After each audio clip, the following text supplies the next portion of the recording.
घरोघरी मातीच्या चुली या मालिकेच्या आजच्या भागात आपण पाहणार आहोत जानकीने ऐश्वर्याला घराबाहेर काढले असते। ऐश्वर्याच्या मनात कुठेतरी तो राग गदगदत असतो।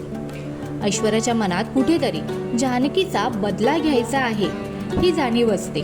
दुसरीकडे ऋषिकेश जानकीला बोलतो की ऐश्वर्या शांत बसणाऱ्यांपैकी नाही आहे।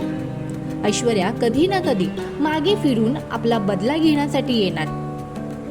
तेव्हा जानकी बोलते की तिला येऊ दे, माझ्या घरात किंवा माझ्या घरच्यांवर तिची सावली देखील पडू दे, मग तिला मी दाखवते की जानकी नेमकी कोण आहे।